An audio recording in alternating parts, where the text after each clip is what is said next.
नमस्कार, मी अरविंद कड महाटॉक्स लाईव्हमध्ये आपल्या सगळ्यांचं स्वागत करतो. आजच्या या लाईव्हमध्ये आपण दिवसभरातील 5 महत्त्वाच्या घडामोडींचा आढावा घेणार आहोत. त्यातली पहिली बातमी आहे ती खरं तर राजकीय वर्तुळातून आहे. काल आमदार अपात्रता प्रकरणाचा निकाल विधानसभेचे अध्यक्ष राहुल नार्वेकर यांनी दिल्यानंतर आज मातोश्रीवर जे आहे, ती ठाकरे गटाच्या नेत्यांची एक महत्त्वाची बैठक झाली. खरं तर जी काही खलबतं झाली आपण त्याबद्दल जाणून घेणार आहोत ठाकरे गटाची मातोश्रीवर. त्यानंतरची दुसरी बातमी आहे ती म्हणजे देशाचे पंतप्रधान नरेंद्र मोदी हे उद्या महाराष्ट्र दौऱ्यावरती येणार आहेत.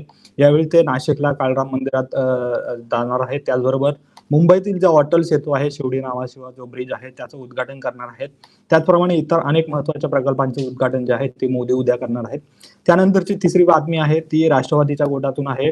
राष्ट्रवादीचे नेते नवाब मलिक यांना जो जामीन मिळाला होता, ते खरं तर जामिनावर बाहेर होते आणि या जामिनाच्या ज्या रजेला आहे, ती कुठेतरी मुदतवाढ सर्वोच्च न्यायालयाने आज दिलेली आहे.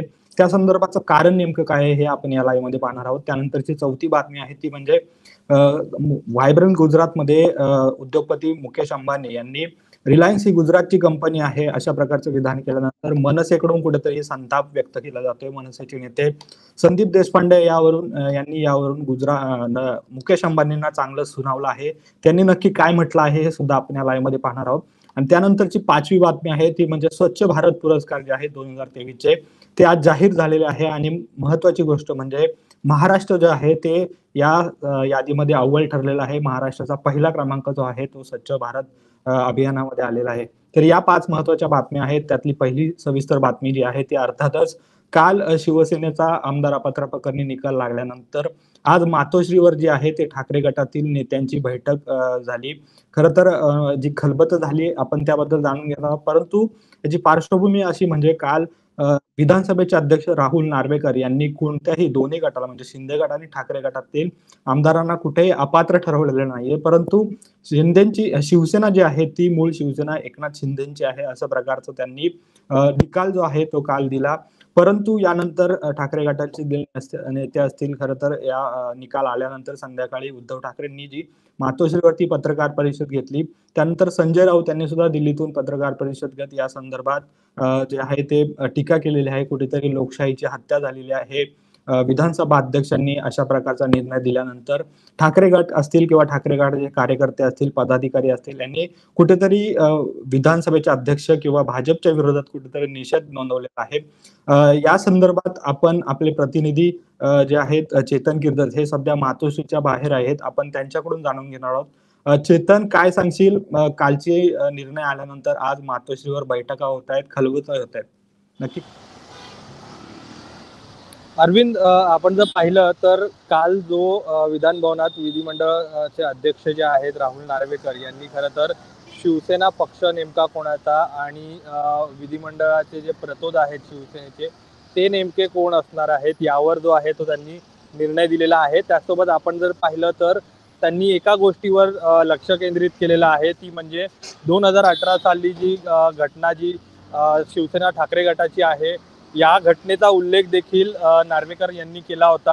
आणि आपण जर पाहिलं तर हा निर्णय आल्यानंतर उद्धव ठाकरे यांनी मातोश्रीवर काल रात्री एक पत्रकार परिषद घेतली होती आणि या पत्रकार परिषद झाल्यानंतर मुंबईतले आमदार असतील, खासदार असतील, ते मोठ्या प्रमाणात मातोश्रीवर यायला दाखल झाले होते आणि सर्वांचा एक मुद्दा प्रामुख्याने समोर येत होता की जो मुद्दा राहुल नार्वेकर यांनी पुढे करून खरं तर शिवसेना एकनाथ शिंदे यांच्या हाती सोपवलेली आहे तो मुद्दा म्हणजे 2018 सालचा जे घटना दुरुस्ती जी करण्यात आलेली आहे या घटना दुरुस्तीमध्ये आपण जर पाहिलं तर पक्षप्रमुख हे पद जे आहे हे उद्धव ठाकरे यांना बनवण्यात आलेलं आहे आणि हे पद यापूर्वी नव्हतं. 2018 मध्ये त्यांनी या घटनेमध्ये ऍड केलेलं आहे आणि कुठेतरी आपण जर पाहिलं तर ह्या घटना दुरुस्तीची प्रत जी आहे ही निवडणूक आयोगाकडे दिली नव्हती असं मत जे आहे हे राहुल नार्वेकर यांनी मत व्यक्त केलं होतं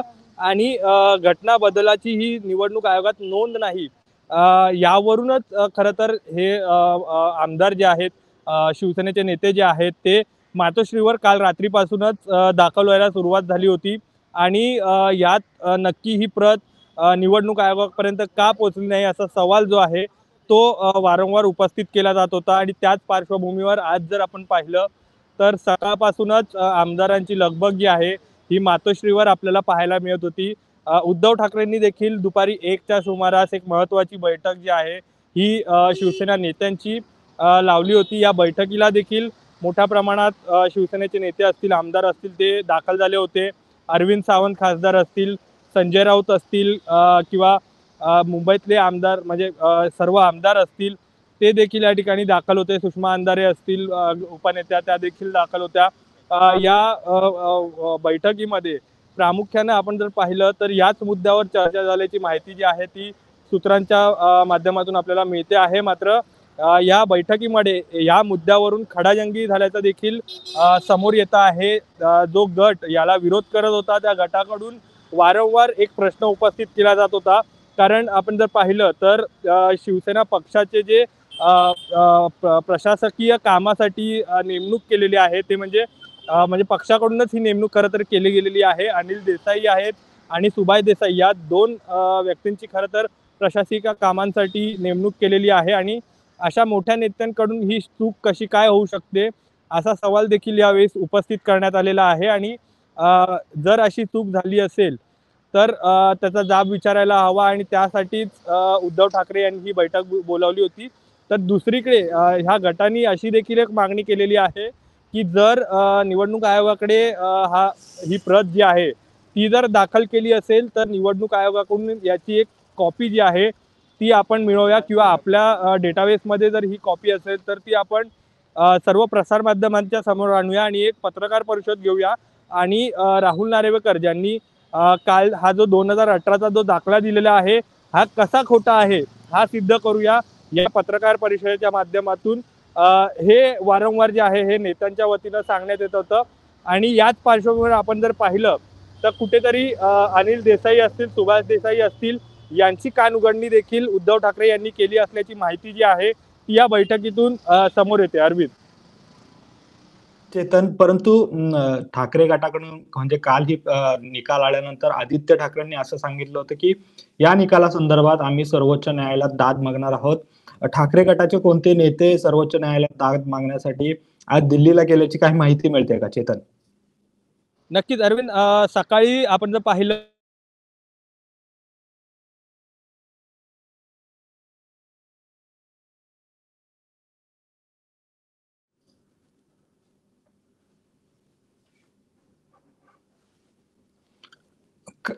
काही कारणांमुळे चेतनशी आपला संपर्क तुटलेला आहे। तर आपण बघितलं तर चेतनने जी माहिती दिली आहे की ज्या संदर्भात हे जे महत्वाचा कागद होता किंवा जे घटनेतील जो महत्वाचा हे होता ते का आपण निवडणूक आयोगाकडे देऊ शकलो नाही या संदर्भात उद्धव ठाकरेंकडनं विचारपूस झाली अशी माहिती चेतनने आपल्याला दिली आहे।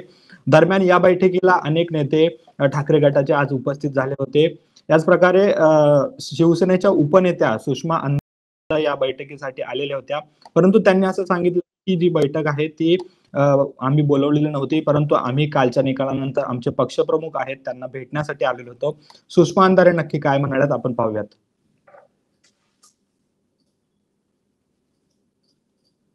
वाटतं की ज्या कुटुंब प्रमुखांनी कोरोनाच्या काळात आणि अनेक संकट काळात आम्हा सर्व शिवसैनिकांच्या कुटुंबियांना आधार दिलेला आहे, आज त्या आमच्या कुटुंब प्रमुखाच्या सोबत आम्ही आजचा वेळ घालवला पाहिजे।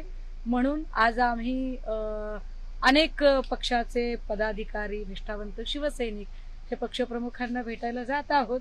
अर्थात त्यांनी आम्हाला येऊ नये असं वारंवार सांगितलंय, तरीही आम्ही उत्स्फूर्तपणे त्यांना भेटायला जात आहोत। याचा आम्हाला आनंद आहे की पत्रकार मंडळी स्वतः कालच्या निकालात चूक होती किंवा मुद्दे चुकीचे आहेत हे सांगत आहेत।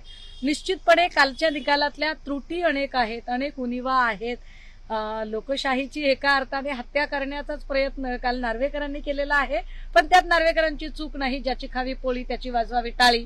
त्यामुळे भाजपची पोळी खात असतील तर भाजपची टाळी वाजवणं त्यांना भाग आहे, त्या न्यायाने ते करत आहेत। आम्ही आमची न्यायालयीन लढाई तर लढूच लढू, पण त्याही पेक्षा महत्वाची आम्हाला लोकांमध्ये जाणं जास्त महत्वाचं आहे। आणि 22 आणि 23ला नाशिकचं अधिवेशन आहे।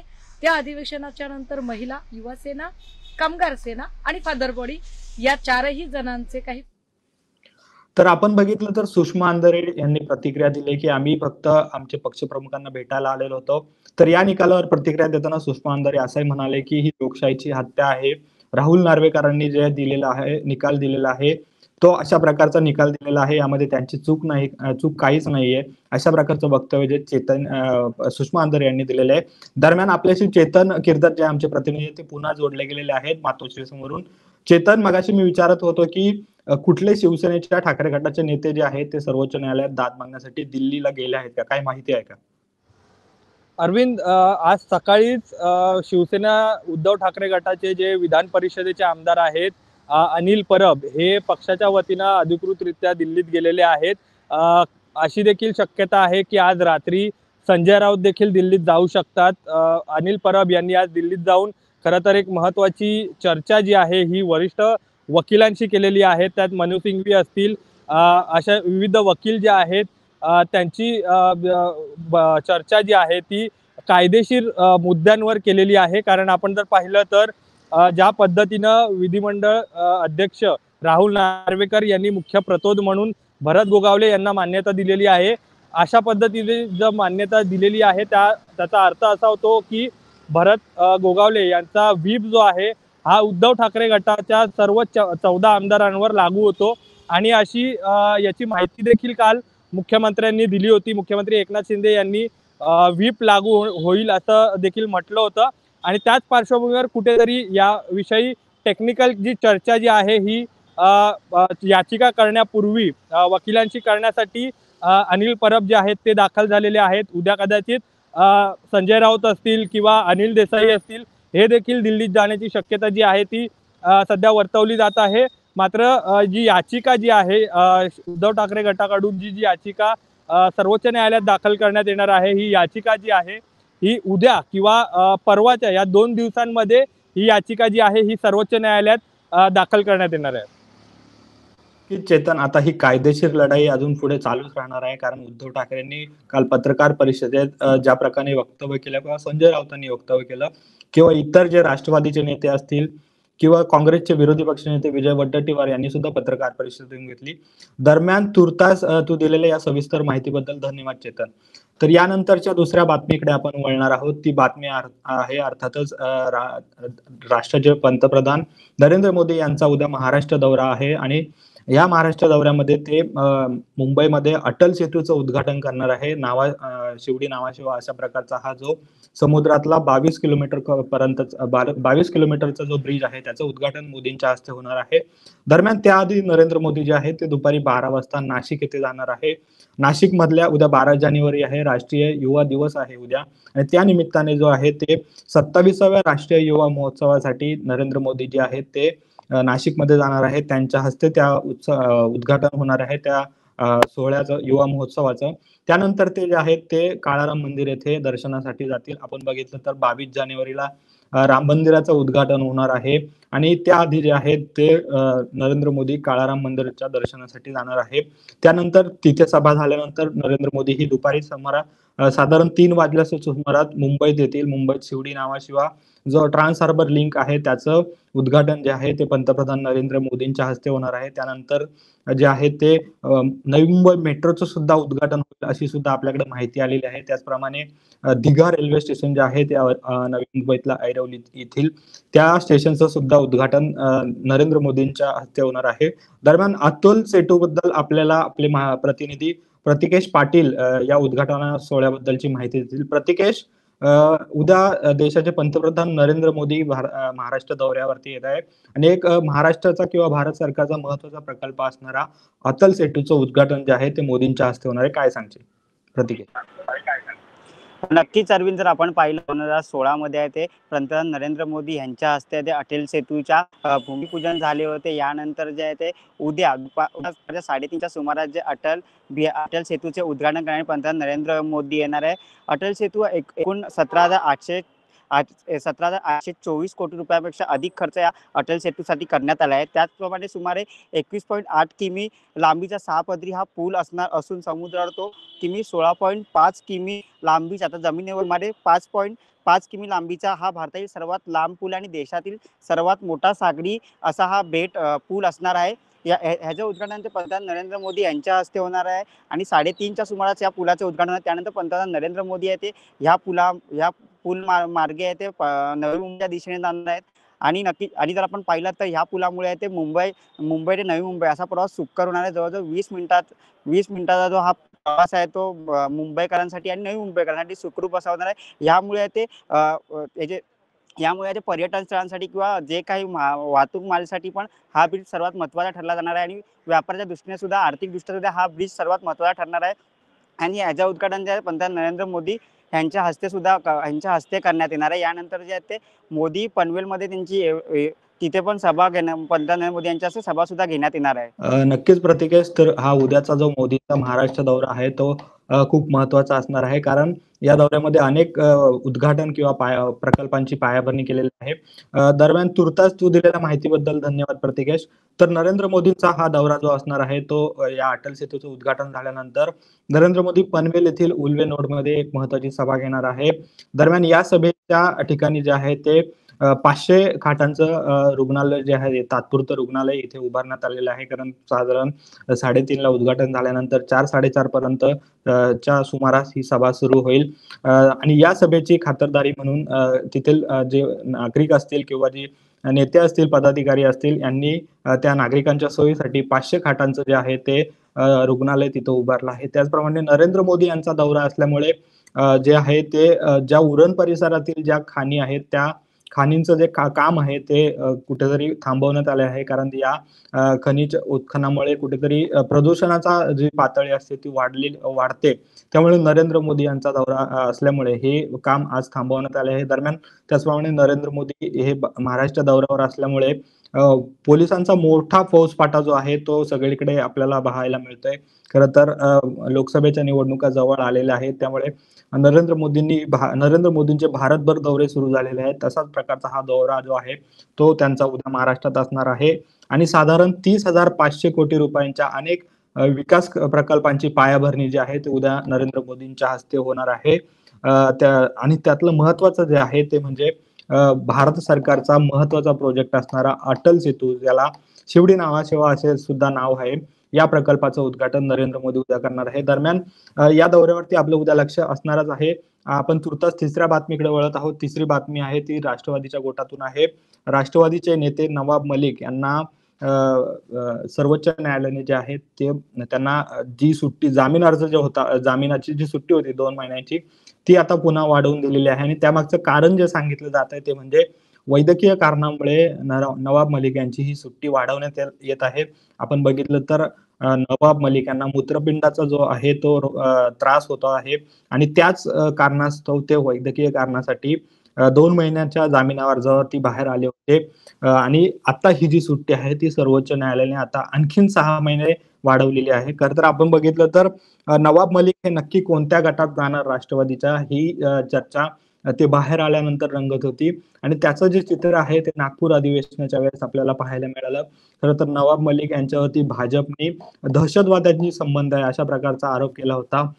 कुख्यात दहशतवादी दाऊद इब्राहिम यांच्या मुंबईतील मालमत्तांशी संबंधित आर्थिक गैरव्यवहार प्रकरणी जे आहे ते नवाब मलिक यांना ईडीने फेब्रुवारी 2022 मध्ये अटक केली होती आणि त्या संदर्भात जे होते त्यांना ती जेल झाली होती. परंतु बाहेर आल्यानंतर जे आहे ते नागपूर अधिवेशनाच्या निमित्ताने नवाब मलिक जेव्हा नागपुरात आले तेव्हा सभागृहात जर आपण बघितलं तर ते सत्ताधाऱ्यांच्या भाकावरती बसायला आपल्याला पाहायला मिळालं होतं.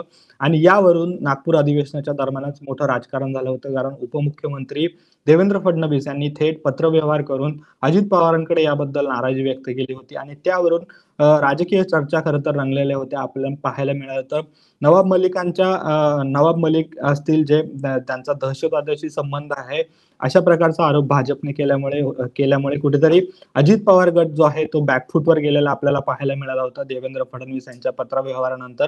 मात्र त्यानंतर नवाब मलिक जास्त काळ नागपूर अधिवेशनामध्ये दिसले नाही ह्या पत्रव्यवहारानंतर.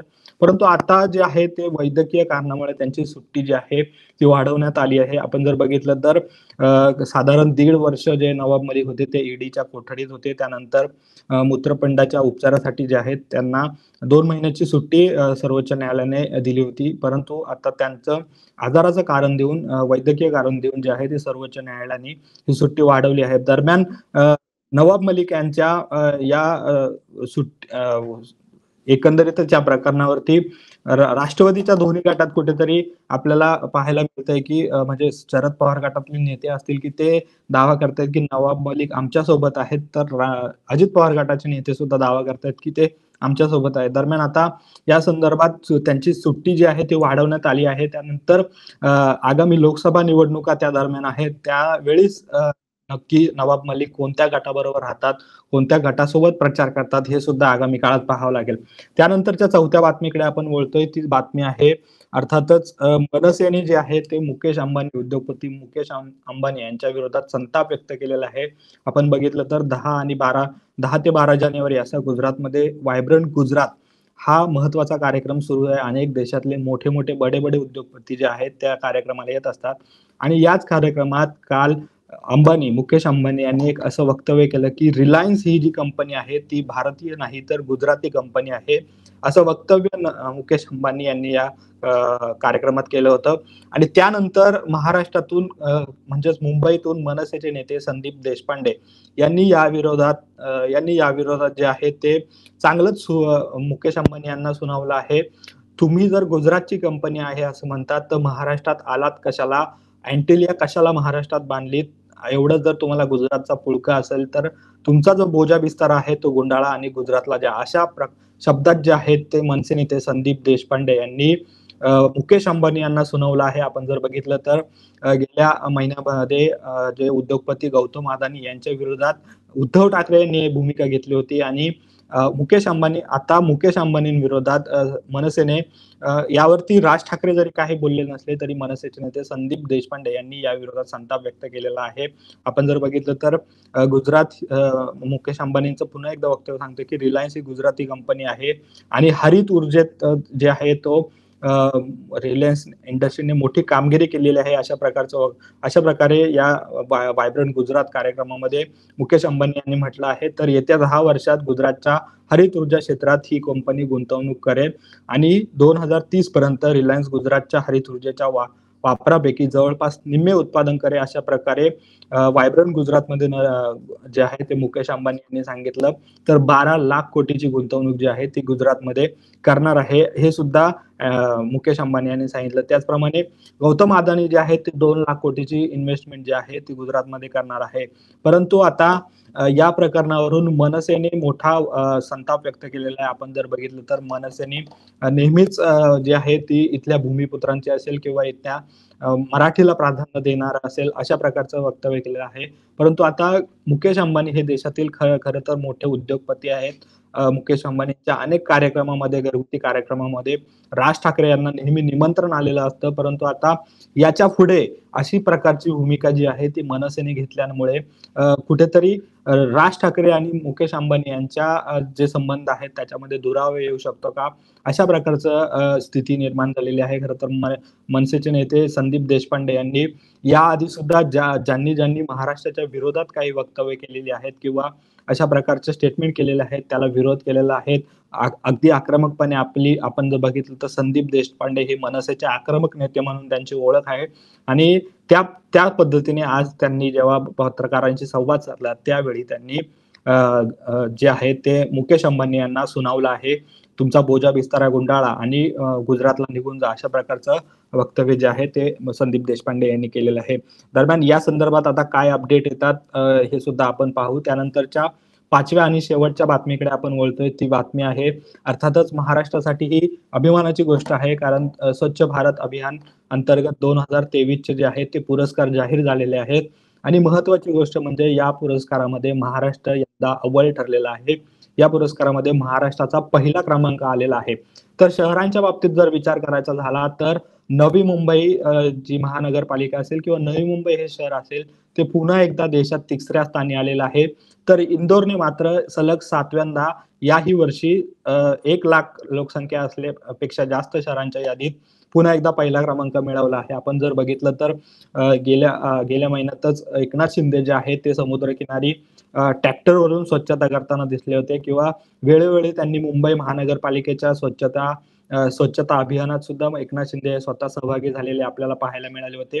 खरं तर नरेंद्र मोदींची स्वच्छ भारत ही संकल्पना आहे 2015 पासून नरेंद्र मोदींनी जे आहे ते या प्रकारे स्वच्छ भारत अभियान राबवण्याचा निर्णय घेतला होता आणि तेव्हापासूनच दरवर्षी भारतात अशा प्रकारची स्वच्छ भारत अभियान राबवत असताना स्पर्धा आयोजित केली जाते आणि त्या स्पर्धेचा जो आहे तो आज निकाल लागला आणि यामध्ये महाराष्ट्राने पहिला क्रमांक मिळवलेला आहे. आपण जर बघितलं तर हे जे पुरस्कार आहेत ते देशाच्या राष्ट्रपती द्रौपदी मुर्मू यांच्या हस्ते या पुरस्कारांचं वितरण करण्यात येतं आणि यामध्ये जे आहे ते महाराष्ट्राला यावर्षी पहिला क्रमांक मिळालेला आहे. तर नवी मुंबई जे शहर आहे त्याला 3रा क्रमांक मिळाला आहे. त्याचप्रमाणे इंदोर जे शहर आहे त्याला 1 लाखाच्या जास्त लोकसंख्या असणाऱ्या शहरामध्ये पहिला क्रमांक आहे. त्यानंतरचा 2रा क्रमांक जो आहे तो गुजरात मधील सुरत या शहराला आहे आणि 3रा जो महाराष्ट्रातील नवी मुंबईला. तर त्यानंतरची एक त्यातच असं आहे की 1 लाखापेक्षा कमी लोकसंख्या असणाऱ्या शहरामध्ये पुणे जिल्ह्यातील जे सासवड आहे, सासवड नगर परिषद आहे त्या शहराला जे आहे तो पहिला क्रमांक मिळाला आहे. तर लोणावळा नगर परिषदेला जे आहे तो 3रा क्रमांक यावर्षी मिळालेला आहे. एकंदरीतच सासवड आणि लोणावळा या दोन्ही नगर परिषदांनी सर्वोच्च कामगिरी केलेली आपल्याला पाहायला मिळतं. हे दोन्ही जे शहर आहेत ते पुणे जिल्ह्यातील आहेत. तर याच कॅटेगरीमध्ये छत्तीसगडचे पाटण जे आहे त्याला 2य क्रमांक मिळाल्याचं आपल्याला पाहायला मिळतं.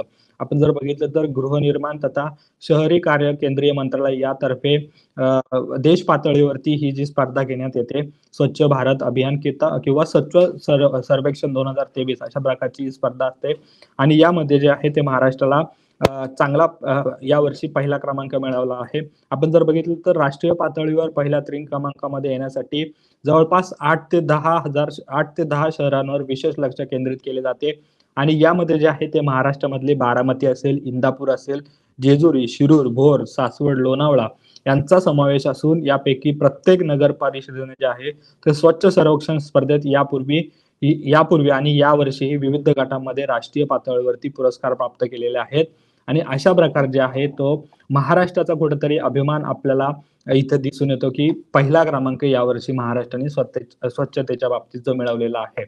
दरम्यान या होत्या आजच्या दिवसभरातील 5 महत्वाच्या घडामोडी.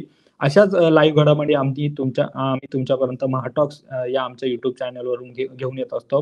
दरम्यान अशाच घडामोडी पाहण्यासाठी आमच्या महाटॉक्स या युट्यूब चॅनलला सबस्क्राईब करा आणि फेसबुक पेजला फॉलो आणि लाईक करा. धन्यवाद.